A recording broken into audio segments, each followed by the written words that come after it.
দেখতে দেখতে কেটে গেল আরও কয়েকটা মাস। ত্রিধা নিজেকে সামলে নিয়েছে আগের চেয়ে বহুগুণ বেশি। হয়তো আগের মতো কিশোরী চাঞ্চল্য আর তার মনে নেই, তবে মুখ গোমড়া করেও থাকে না। মেধাবী ছাত্রী হওয়ার গুণে ডাক্তারি পড়ার সুযোগটা সে পেয়েই গেল। ভর্তি হলো ঢাকা মেডিকেল কলেজ হসপিটালে। ত্রিধার দাদু মোজাম্মেল খানের অনেক স্বপ্ন ছিল তার ছেলে অথবা মেয়েকে ডাক্তারি পড়ানোর, কিন্তু তার ছেলে অল্প বয়সে রাজনীতিতে জড়িয়েছিল। পরবর্তীতে রাজনীতি ছেড়ে সরকারি চাকরি করার সিদ্ধান্ত নেয়।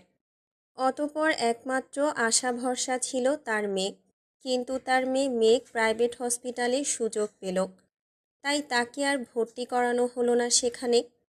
পরবর্তীতে ঢাকা কলেজ থেকেই অনার্স এবং মাস্টার্স কমপ্লিট করে। যাই হোক, ত্রিধা ছোটবেলা থেকেই বহুবার শুনেছে দাদুর মুখে এই কথাগুলো।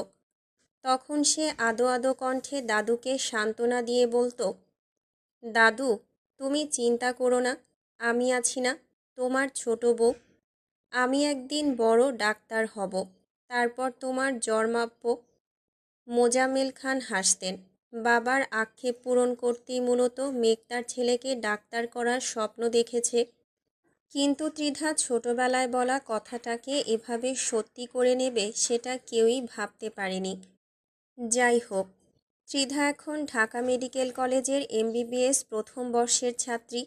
ওর স্বপ্ন একদিন সুনামধন্য একজন গাইনোকোলজিস্ট হওয়া। মহিলাদের শারীরিক ও মানসিক সমস্যা নিয়ে কাজ করতে চায় সে। অন্যের কষ্ট কমিয়ে তাদের মুখে হাসি ফোটানোই যেন এখন ত্রিধার জীবনের সবচেয়ে বড় লক্ষ্য। আর সবচেয়ে খুশির বিষয় হচ্ছে ত্রিধার সাথে জুইও চান্স পেয়েছে। দুই পরিবারের কেউই ভাবতে পারেনি ওদের মতো দুইটা চঞ্চল পাখি এত ভালো রেজাল্ট করবে। আহিয়ান এখনও আগের মতো প্রতিদিন সকাল 8টায় কল দিয়ে সকলের সাথে কথা বলে। ত্রিধা চায় না বলে এখন আহিয়ানও কারো কাছে ত্রিধাকে নিয়ে প্রশ্ন করে না।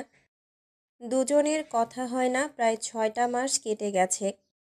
ত্রিধার ভালো রেজাল্টে খুশি হয়ে ওর বড় পাপা আবির ওকে ফোন গিফট করেছিল, তাই আহিয়ার সাথে মাঝে মাঝেই কথা হয়। আহিয়া প্রায়ই বলে ভাইয়ার ফোন নাম্বার দে, ভাইয়াকে একটা কল দে। কিন্তু ত্রিধা প্রতিবারই নির্বিকার থাকে। আহিয়ার এসব প্রশ্নের কোনো উত্তর দেয় না মেয়েটা।